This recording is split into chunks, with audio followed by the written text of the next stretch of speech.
Oh, howdy all, grab yourself a drink. It is time for some PathOfExile 2 discussion. Welcome to day 12 of teaser season as we get closer to early access for PathOfExile 2. Today, we're going to be talking about a whole bunch of disparate topics, starting with a whole bunch of lightning spells, and then working our way through a number of other things from unique items to various quality modifying currencies that have been teased all around the web recently. The other topic we need to discuss though is a major interview that took place on Talkative Try's channel, who interviewed Jonathan Rogers, game director on PathOfExile 2. I'll get to some of the key high points of that, but I really recommend going and watching that interview in its entirety, and I'll put a link to it down in the description of this video below. But firstly, let's talk about a different video, shall we? This is a teaser video Grinding Gear Games put out that discusses the mechanics of Ball Lightning the spell, Wildshards support, which is a really interesting different take on multiple projectile support, something that captures some of the functionality of Sire of Shards, a unique item from PathOfExile 1, but let's face it, the thing everyone's really excited about with this is the reveal of Archmage. Archmage is not going to be a support gem, it's going to be a buff, and it is very, very, very powerful if you can meet some pretty steep requirements. So firstly, let's have a look at what Ball Lightning looks like to play with. This is a character running around, firing off ball lightnings everywhere. I definitely recommend checking out GGG's official video on this because the GGG video there has the sound and the sound is fantastic. Anyways, let's discuss quickly Ball Lightning. Ball Lightning is a skill that seems to do a very small amount of damage per hit, but it makes up for that by hitting a lot of times. It deals 1 to 19 lightning damage at gem level 11, which is something you can use at character level 41. It hits enemies that are close to the ball every 200 milliseconds, and it has a 750% more chance to shock bonus added in. Now, PathOfExile 1 players are going to find the way elemental ailments work in PathOfExile 2 to be fundamentally different to what we're all used to, and there's a little bit more on that from Viperesque. We'll come to that in a sec. Viperesque works for Grinding Gear Games now, and he's provided some information on the Grinding Gear Games official Discord, which has discussed a little bit of this, but is not a full breakdown, and there's still a few questions that we've got. So, more information on exactly how Shock is going to work later, but let's talk about Archmage, shall we? Spells gain 5% of damage as lightning damage for each 100 maximum mana that you have. So if you've got 1800 maximum mana, then this is going to mean that you get 90% of all of the damage that you're doing combined added as extra lightning damage. So if you're casting a spell that deals cold damage, then as well as dealing 100 cold damage, you're also going to deal 90 lightning damage. But there's a couple of drawbacks to this. It's going to reserve 100 Spirit. Something I mentioned yesterday that's since been confirmed to be incorrect is that Spirit is not going to be something that starts at 100. I believe that was the case early in PathOfExile 2. I believe that's what was planned originally all the way back in 2019 when they first announced it. But Spirit is going to be something that's going to start at 0. You can pick up some by equipping a Scepter, but they're only really going to work on minion builds. Instead, what you're going to want to do is find various quests during the campaign that are going to give you a permanent boost to Spirit. That's one way that you can get it, or of course you can equip a Scepter, and it's quite likely you can get Spirit on the passive tree, but I'm not going to promise that you can do that. Anyways, 100 Spirit's a lot. Most of the things that reserve Spirit reserve 30 or 60, so 100's a lot. But in exchange for that, you get a tremendous amount of damage. Again, everything about damage conversion, a whole lot of rules that are burnt into PathOfExile 1 players, at least veteran endgame players, pretty well. They don't apply to PathOfExile 2, and so you can actually gain chaos damage added as extra lightning damage. Makes sense in PathOfExile 2. It wouldn't have in PathOfExile 1. So essentially you can see Archmage, if you've got 1800 maximum mana, as being a 90% more multiplier to the amount of spell damage that you do, but that 90% component is all going to be lightning, no matter what balance of damage types that you had before that 90% was applied. However, it's not all kittens and rainbows. There is also a very serious drawback to Archmage, and that is that your spells cost an additional 5.35% of your maximum mana. Now, I'm going to work under the assumption that this is probably the thing that scales as your Archmage gem levels up, but I'm not certain of that. Additionally, you can see here in action Wildshard support. Wildshard support is a gem that causes your projectile skills to have a chance to fire out 8 additional projectiles and to fire them out in a circle. But this is only a 20% chance every time that you fire it off. So on average, this is going to be 160% more projectiles, but often it's going to do absolutely nothing. It's got a cost multiplier of 120% on it, and it adds 5 to the intelligence requirements of whatever gem that it's associated with. So it's going to end up being something that's a little bit tricky to use, but the payoff is definitely there. And I think it's definitely something you want to consider either as a supplement to, or as a replacement for multiple projectile support. Remember, you can't use multiple projectile support on every single skill that you're using. You can only use one copy of any given support gem. Now later in that same Grinding Gear Games video, Sigil of Power was spoiled, but this is a level 20 Sigil of Power. This is a maximum level 1. This looks like a pretty crazy item. So this staff here, Viper Goad Charming Staff, I suspect again that this could be something that's intended to be a teaser of what Mirror Tier items might look like, or very near Mirror Tier items in Path of Exile 2. This has a couple of things that are really interesting about it. So it's got quite a big number for percentage of increased spell damage, quite a large number for the amount of damage added as extra lightning damage, and a ridiculously high +5 to the level of all lightning spell skills. So these are really big numbers. The other numbers look small by Path of Exile 1 standards. 101 maximum mana, 14% increased critical hit chance for spells, and 17% increased critical spell damage bonus. That said, these might be large numbers in the context of Path of Exile 2. The key thing to note here though is that this is the second time that we've seen a small number for maximum mana by Path of Exile 1 standards. You get more than 101 on a one-hander. And given that all the other mods on Viper Goad seem so good, I wouldn't be surprised if Grinding Gear Games have gone and given this test account something almost perfect, and they've done that as a way to convey that there are some differences in itemization in Path of Exile 2. As for Sigil of Power itself, it's something that'll be quite familiar to Path of Exile 1 players. Places a sigil on the ground, providing a powerful spell damage buff to you and allies that stand in it. The buff becomes more powerful the more mana you spend while standing in the sigil. Hey, that works well with Archmage, which causes you to spend a lot more mana than you otherwise would. Now, there's a whole bunch of numbers there, but the key thing is it's granting 14% more spell damage per stage, and gaining stages is going to be a fairly big deal. Anyways, that's the Grinding Gear Games video that was put out today. The next thing is something that will apply to people who've spent a lot of money on Path of Exile 1. There is a waiver in place for the requirement to have an early access key by buying one of the supporter packs if you spent $480 US or more in the past on Path of Exile 1. If you are qualifying for that, then it seems like today that has been granted to a bunch of people. It seems like it was granted between 4 and 4:30 PM New Zealand time. That's when most of them seem to be done. So no guarantees that it will be done for you personally, but it was for me during that window, as well as several other people that I was talking to on the Path of Exile official Discord.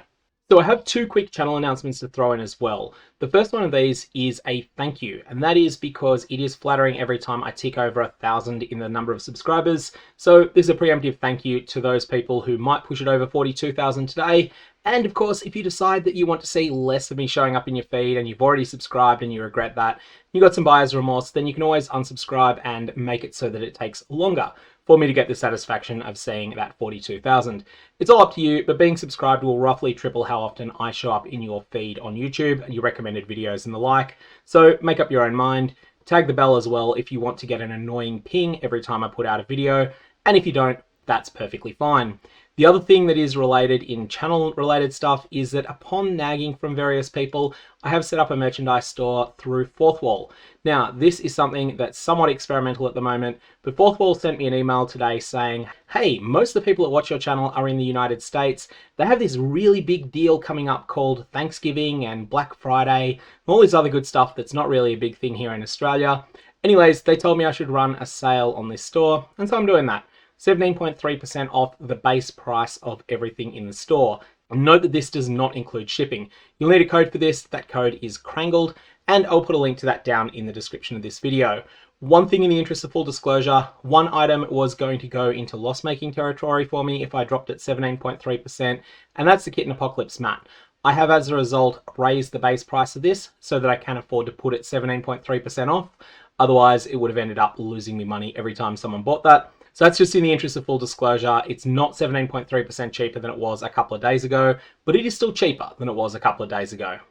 Something that was really interesting was seeing that Path of Exile 2 is now in position 3 on the Steam charts for the highest selling games and game-related paraphernalia, with only one game ahead of it, and also the hardware-based Steam Deck. Next, I wanted to discuss a whole lot of very minor teasers. These things add up, although they're individually quite small, and you can find a lot of these on the website POE2DB.tw. Many of you that have been players of Path of Exile 1 for a long period might be familiar with POE1DB, which is just POEDB.tw, but there is a POE2DB as well, And this is not yet based on data mine information. This is also not based upon leaks from early access, which there weren't very many of, but it does seem like there have been a couple of small ones. Instead, this is just some of the really obscure teasers. Various things that have been published in a single article in the gaming press and haven't really been picked up a lot of steam because other people haven't regarded them as super important. So we have Wulfsbane, which seems to be a low-level shield. That's something that you might find. It's a unique item. Be very good if you do find it, but it's also probably not something you're interested in using deep into endgame. However, perhaps a lot more interesting here is the Arcanist Etcher. You are not going to be required to use a blacksmith's whetstone if you are wanting to power up your staves, your wands, or your scepters. Instead, you'll have something else entirely, a different quality currency item that's going to allow you to improve the quality of wands, staves, and scepters. I'm not actually sure yet what quality does on these weapon types. Hopefully, we'll find out some information on that before PathOfExile 2 goes live. Encumbrance support is the next teaser I wanted to go through here. This is a support gem that does not work on every build. This is very narrow, very niche, but could be really good in that specific niche. The thing here, though, that's really tricky is that this has some unclear wording on it. That's because sometimes grinding gear games use words that have a certain meaning in plain English, but they have a very precise meaning for it in PathOfExile speak. I do not know what the keyword slowing debuffs means in PathOfExile. Does that, for example, include hinder that is not actually technically coming from Herald of Plague, or maybe it is 17% chance to hinder enemies on spreading poison to them? Is a hinder considered to be a slowing debuff? Is it considered to be applied by Herald of Plague? I kind of feel intuitively that the plain English answer to both of those questions is yes, but I don't know that that's the case in the PathOfExile specific meaning. Does this apply to chills? Again, I think it probably does, but I'm not 100% certain. If it only applies to skill gems that call out that they actually slow monsters and use the term "this slows the target," then that's something that's going to be quite a bit weaker and a lot less useful generally than if Encumbrance is able to empower anything that can slow an enemy down. One thing that's really important though, 30% increased effect of certain types of debuffs can be a really big deal. That can sometimes push numbers up much higher than they're meant to go. And for that reason, I wouldn't rule out Encumbrance even if it has the most restrictive possible interpretation of the wording. Less duration support is next, and this is a super basic skill. This is not going to be useful on the vast majority of skills. In fact, actively detrimental on the vast majority of skills, but there will always be exceptions. Less duration support is going to support any skill that has a duration and is going to reduce the duration by 30%. An effect, as I say, normally detrimental, but there will definitely be corner cases where you will really, really want this, and you'll be glad that it's in the game. Next up, we have Swift Affliction support. This is getting big changes from PathOfExile 1. In PoE 1, it's something that you would use on Ignite builds. It's something you would use on all sorts of builds that are dealing ailments. In PathOfExile 2, guess what? It is not going to work on those builds. This is for non-ailment damage over time. And that, I think, is going to confuse people. I feel like this is going to be number one on the list of new to PathOfExile 2 player mistakes. Big mistakes players can make that will undermine their character because they're just thinking in PathOfExile 1 terms. All of that out of the way, this is a really good support gem. 35% more non-ailment damage over time, but 20% less duration. Now, what this means is that you're only dealing 108% of base damage if you only hit once. But if you're able to keep hitting a little bit more frequently than you would need to otherwise, then you're going to be looking at doing 135% of base damage. This is a really good support gem, but it does incentivize you to hit more often than you otherwise would with whatever it is that you are inflicting your non-ailment damage over time with. Just remember that word, non-ailment. I know I've said it a bunch of times, I'll say it once more, non-ailment. It's important, and you'll feel really, really silly if you get to level 80, you start feeling, gee, I don't have enough damage, and then you realize the non-ailment word is there, and you've been ignoring it the whole time.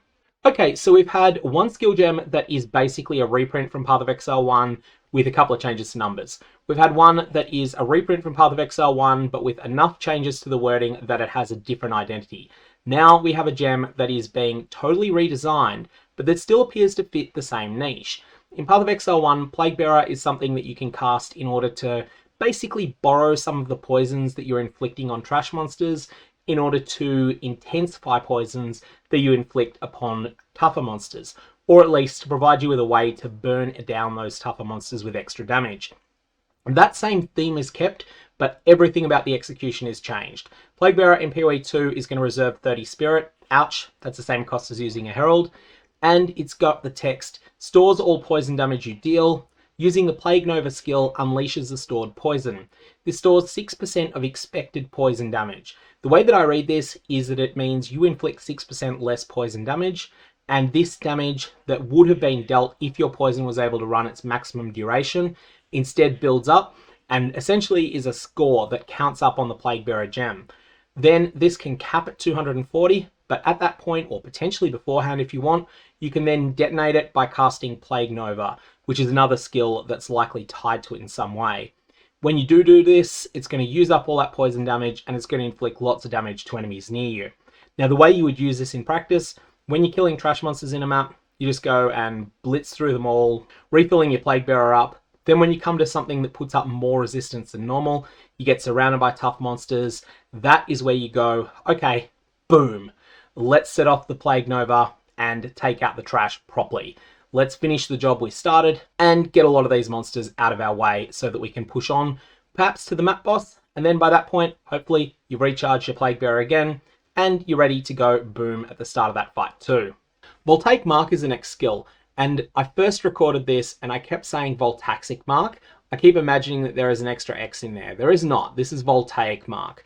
This is a skill that works as a mark. These are powerful single target curses. At least that's the way that they work in PathOfExile 1. You only have one curse on a target at a time by default in PoE 1, and I assume that's probably going to remain the same. Marks a target, making them more susceptible to being shocked. When the marked target dies, a lightning nova erupts from their corpse. This nova does not use your weapon damage and instead uses its own attack damage. So it has a fixed amount of damage that it does, which is probably commensurate with the damage you would do if you attacked with a level 22 reasonably good bow. Now the mark duration is 8 seconds. Hits against the marked enemy have 50% increased chance to shock, and shocks inflicted on the marked enemy have 30% increased effect. So this is going to be something that you can use on a single target, with the idea that you kill that single target and then that reflects a whole bunch of damage through this Lightning Nova mechanic onto enemies that are around it, and potentially allows you to take out the whole pack that way. Venom Draught of Rejuvenation is one of the options that you've got when it comes to your droughts that seem to be a choice. It seems to be you can pick one of these three. This grants regeneration of 1.5% of life per second, which is reasonably in line with a notable, I think, in terms of power. Next, 25% increased mana regeneration rate for the Venom Draught of Clarity, and the Venom Draught of Speed is 5% increased attack and cast speed. Now, everyone that is a Path of Building Goblin is going to take the last one because it's going to show up there and it's going to make the DPS number go up. That said, I'm not sure that it's necessarily going to be the right choice. I think all of these look like they've got their place, and ultimately in PathOfExile 2, where it's a little bit more important not to die than it was in PathOfExile 1, maybe the Venom Draught of Rejuvenation is the safe choice. Of course, if you're having mana problems, Venom Draught of Clarity is the one to go with. This can be an interesting choice. We cannot yet say. We lack the context necessary to say which of these is best, and even then, we are just assuming that you get only one of these. That's the way I think it will work, but we don't know yet. We'll find that out come December 6th. Corrupting Cry is back. Now, this is quite different from the way it's scaled in PathOfExile 1. In PathOfExile 1, this is something that scaled a lot with gem levels. In PathOfExile 2, it seems like it's primarily scaling based upon your character's strength, which is an interesting change, and this is going to cause your supported Warcries to inflict corrupted blood, duration of 5 seconds, and that corrupted blood is going to be based upon your strength as physical damage per second. Fair warning though, supported Warcries have 30% less area of effect. There's a drawback here, but this is a pretty solid effect, I think. I feel like this is going to be something you're going to want to use on builds that are using Warcries in general. Alright, now we have a rapid fire section where we're going to just talk about a whole bunch of different items that have been showing up. Firstly, we have a Soul Core of Thunder. Now, this is going to be something that you'll get by defeating the Ultimatum boss, who Grungy Games have not yet officially confirmed is a Trial Master, but I think it's a Trial Master. For martial weapons, this is going to add a 1 to 29 lightning damage, and for armor, it's going to add 10% lightning resistance. This is one of the more basic ones. I was under the impression that most of these Soul Cores would have more complicated effects, and I'm kind of surprised that we've got one that is so mundane. I thought that this was going to be the complexity involved in the rune smithing system. So you have runes, which is something that you can socket into gear. The runes were meant to be the really basic effects, and then the complicated effects are the ones that you get from the soul cores, but this one seems to be the exception that proves the rule.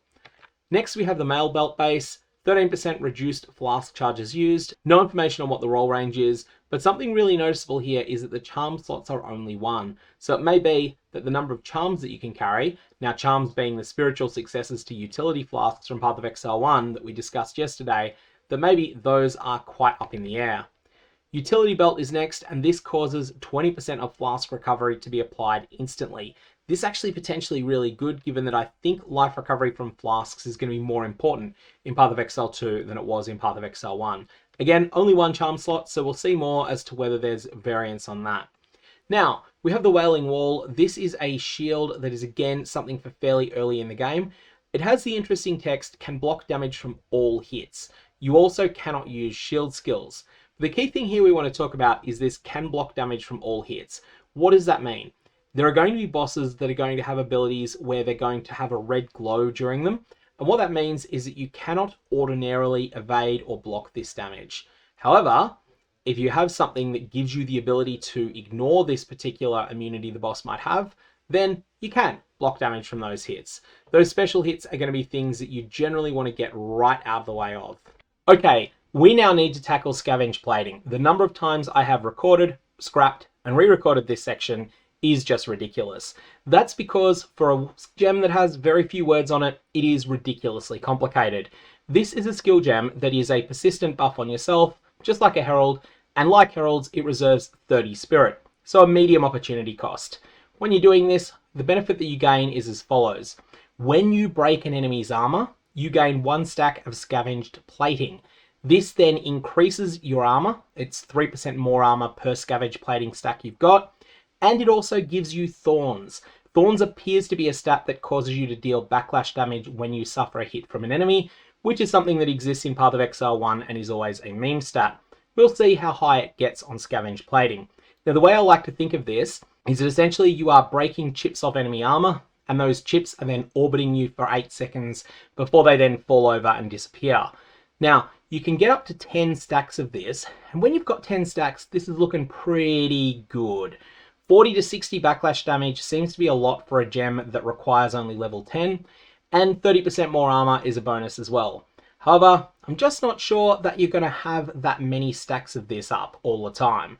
That's going to require you, at least the way that I'm reading this gem, to be breaking the armor of 10 enemies per 8 seconds. So you're pretty much going to need to use it every 5 or so packs if you're running around in a map that's got a fair bit of density, and a lot more often than once per 5 packs earlier in the game. With all of that in mind, I'm not sold on Scavenged plating, but I'm willing to withhold judgment until I see it in practice. Maybe 30% more armor is much better in PathOfExile 2 than it would be in PathOfExile 1. Maybe the backlash damage on this is really impactful. And maybe there's something else about this that makes it good. For instance, maybe the armor break mechanic is just so universally used that this ends up being a much lower opportunity cost than it might sound. The Artificer's Orb is another currency orb that you'll find. This simply adds a socket to a martial weapon or armor. Notice that they're saying martial weapon here. This seems to exclude things like scepters, wands, and staves. And I don't think that they will have the ability to have a rune implanted into them, nor to have a soul core put in them. At least that's the way that I'm reading things so far. Corpsewade is next. This is another low-level set of greaves. And here we have 10% movement speed, the stat you have to have on your boots, 43% armor, 9 to strength, and then a bunch of really, really weird and wonderful other effects that are just not clear. Grant skill, level 13 decompose. We don't know what this does, and trigger decompose skill on step. More information on that is stuff we'll have to find out over time. For now, we don't know. Sands of Silk are next, Shrouded Vest, and this grants you the skill level 13 blink. Now, this might or might not be something you can get otherwise. Otherwise, this is entirely leveling gear. The stats on this just don't look very high, even though I do think the game is more stingy than PathOfExile 1 when it comes to those attributes. This is not something you would normally give up your chest slot for. So that level 13 blink needs to be something special. Otherwise, these are going in the shredder. Glacial Rune is next. Now, we were talking about how runes and soul cores are both something that provides a bonus to your existing items. Here we have one of the basic ones. 12% to cold resistance if you slot this in armor. For martial weapons, 6 to 10 cold damage added. something that's just fundamental, very simple, and plays the same role that the crafting bench does in PathOfExile 1, but just does so in a different way. I want to compare this to the Soul Core of Thunder we discussed before, which does an average of 15 lightning damage in a martial weapon. So clearly the Soul Core of Thunder eclipses the Glacial Rune there. But then paradoxically, when it comes to the magnitude of resistances, the Glacial Rune actually eclipses the Soul Core of Thunder. I'm not sure why that is, but that's what it is. Desert Rune is exactly the same thing, just with different numbers and a different element. And the Body Rune causes your martial weapons to leech 3% of physical damage as life, but if you stick it in armor, it's going to give you 25 maximum life. Now it's important to note that unlike PathOfExile 1, you can have a 6 mod item and also have one of these runes socketed in it, so keep that in mind. That's going to be a significant source of power on your character. These are just basically a free bonus of extra life or something else. The Mind Rune is very similar here. Martial weapons, it's going to leech physical damage as mana, and armor, it's going to add 20 to your maximum mana. So fundamentally, a very simple effect, but again, notice here how those mana numbers are a bit lower than the commensurate life numbers are here. Again, I think Grinding Gear Games have decided that mana numbers are not going to go as high as people are expecting from PathOfExile 1, and that's going to mean Archmage might be overvalued by the player base early on. The very last gem we want to discuss today is Cast on Ignite, which is one that I somehow managed to miss from quite a few days ago. This is a buff that reserves 60 of your spirit, so that's quite a bit. That's twice as much as a Herald. And while it's active, it gains energy when you ignite enemies, and then it triggers socketed spells upon reaching maximum energy. This is going to gain 20 energy when you ignite an enemy with a hit from a skill, but this is only limited to once per skill use. Then it triggers all socketed spells and loses all energy upon reaching maximum energy. The amount of energy that you need here is 10 per 130 milliseconds of base cast time for the socketed spells, because this is a meta gem, so it is a gem, it is a skill gem of sorts that you put other skill gems into. Now, Ignite is completely different in PathOfExile 2. It's not going to be something that happens every time you do a fire damage crit to an enemy, so don't count on this coming up quite as often as you might think, but this is a simpler version of one of the gems that we spoiled yesterday that does the same thing, but just in a slightly more explosive way based upon all of the different ailments at once. I wanted to quickly talk about Talkative Try's interview with Jonathan Rogers, but I'm not going to try and reinvent the whole wheel and repeat the entirety of that interview. If you want to watch the entire interview, then I'll put a link to it down in the description below. That said, some of the most interesting questions in my opinion, Talkative Try asked Jonathan Rogers why it was that he thought there was so much hype around PathOfExile 2, and Jonathan had a really interesting answer that I think I can add a little bit of extra commentary onto because he needed to be more polite and I don't. Jonathan Rogers answered that he takes an information-heavy approach to marketing, and the way that I would summarize that is essentially treat your customers with respect. Treat them as though they're intelligent people and they can work out things, and maybe they won't know a couple of things, but that's fine. That might just make them intrigued. Don't treat them like they're stupid, because if you do, and you leave out a whole bunch of information, well, you just won't end up inspiring people as much. So that was my take on what Jonathan Rogers said there. Ultimately, treating customers with respect, treating them as though they're intelligent, has paid off well for Grinding Gear Games. A whole bunch was said about the new player experience, and it can really be boiled down to Jonathan talking about making the first 5 minutes of the game more fun and getting to the good stuff quickly. That was one of the key goals they had, was making it so that the first 5 minutes is more exciting than one-shotting Hillock, or one-shotting as in one attempt killing Hillock, then going into the coast and getting killed by Fire Fury. Jonathan was asked what the best build is for a new player. He said that probably his pick would be the Mercenary, because of its damage projection being something that encourages and rewards a fairly safe playstyle. But he said that all of them can work, just the Mercenary came to his mind as the best choice. Game balance was a major topic, and there were a whole bunch of things that came up here. A few of the particular highlights. Crazily OP stuff is going to be purged really quickly. If you find something completely and utterly broken, it's going to be expunged from the game as soon as GGG can do so. If it's not completely broken, but it's just too good, then it'll probably persist for a bit longer. But if it's something that's trivializing endgame encounters, don't expect it to stick around. They've made some interesting changes under the hood to rare monsters. They've made it so that certain monster types cannot be promoted to rare, and also when some other monster types are promoted to rare, they get some interesting new abilities as well. Something that makes the fight a little bit different, and it makes it so that some of these less exciting monsters can be more exciting as rare monsters. Additionally, whenever you encounter a rare monster, it'll have one modifier from a hand-curated list that modify the way that the encounter works. And some monster types will not be able to gain certain monster mods when they're promoted to rare. Now, there will be one-shots in the game. They're not intended, except maybe for the most telegraphed of slams. However, there's a bunch of bugs, it is early access, and there will be monsters that are overtuned. One thing that they just recently patched, they found spiders that had a really telegraphed slam. Now when GGG's playtesters were playing through these zones, they just got out of the way of the slam, and so they were never being hit by it. The intent is that this slam chunks you but does not outright kill you. However, it was outright killing people because it was dealing 10 times the intended damage. Just a typo, but it was a typo that would have been pretty miserable if you're a hardcore player and you made a small mistake around one of these monsters. Jonathan confirmed that Spirit starts at 0, not at 100, and also that Waystones cap at tier 15 from drops, but they can corrupt up to tier 16. So Waystones are the objects, the consumable objects, that play the role maps did in PathOfExile 1. Another question related to endgame that was one that I'd asked a bunch of times trying to get an answer on this. Could you juice up pinnacle bosses beyond +4 difficulty? So for instance, in the breach tree, if you selected things the right way, you could theoretically take 6 of the nodes that give +1 to the level of the twisted domain.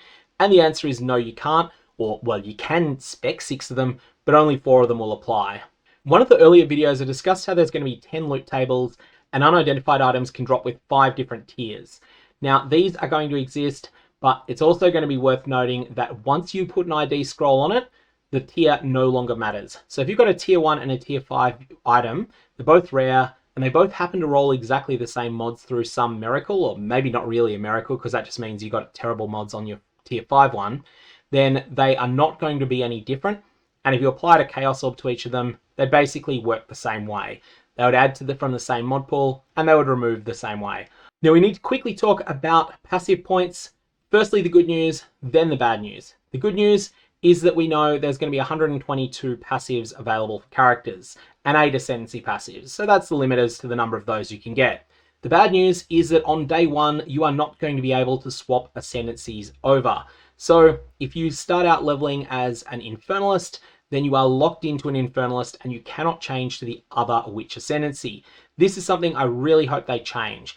Ultimately, I would actually be fine with it not changing for 3 weeks if a commitment was made to change it then, so that the exploration phase of the game can be as wide open as possible, but then people can change if they find the class fantasy doesn't sing to them. Something that sounded like, hey, that's going to be really fun, but then you find out, actually, there's a bunch of micromanagement with this ascendancy that I don't like, then you'd be able to change over to that.